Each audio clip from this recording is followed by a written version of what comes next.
అందరికీ నమస్తే. శ్రద్ధతో తదేక దీక్షతో ధ్యాన సాధన అన్నది చేస్తూనే ఉండాలి. అప్పుడే జ్ఞానం అన్నది కలుగుతుంది.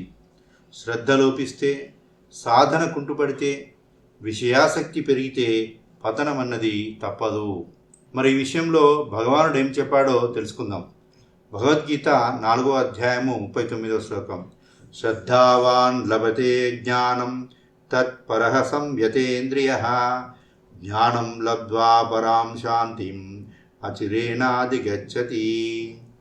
దీని యొక్క భావాన్ని గ్రహిద్దాం. ఇంద్రియాలను జయించి శ్రద్ధా సహనాలతో ఏకాగ్ర సాధన చేసేవాడు జ్ఞానాన్ని, దానిని పొందిన శీఘ్రకాలంలోనే పరమశాంతిని పొందుతాడు. దీని యొక్క సంపూర్ణ వివరణ గ్రహిద్దాం. శ్రద్ధ, సాధనా పరాయణత్వం, ఇంద్రియ నిగ్రహం ఇవన్నీ ఒకదానిపై ఒకటి పరస్పరం ఆధారపడి ఉన్నవి.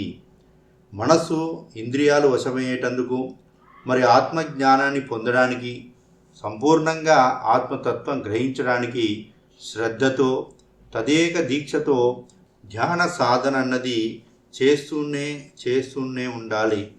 అప్పుడే జ్ఞానం, బ్రహ్మజ్ఞానం కలుగుతుంది. తద్వారా పరమశాంతి లభిస్తుంది. శ్రద్ధ లోపిస్తే, సాధన కుంటుపడితే, విషయాసక్తి పెరిగితే పతనం అన్నది తప్పదు. శ్రద్ధతో తదేక దీక్షతో ధ్యాన సాధన చేయడం ద్వారా జ్ఞానాన్ని మరియు పరమశాంతిని పొందుతాడని భగవానుడు తెలియజేయడం జరిగింది. మరి ఇంత గొప్ప జ్ఞానాన్ని అందించిన శ్రీకృష్ణ పరమాత్మకి, వేద వ్యాసుల వారికి, గణపతి భగవానుడికి, వివరణ ఇచ్చిన బ్రహ్మర్షి పత్రిజీకి, గురువులకి, గురు పరంపరకి అందరికీ నమస్కరిస్తూ థ్యాంక్ యూ.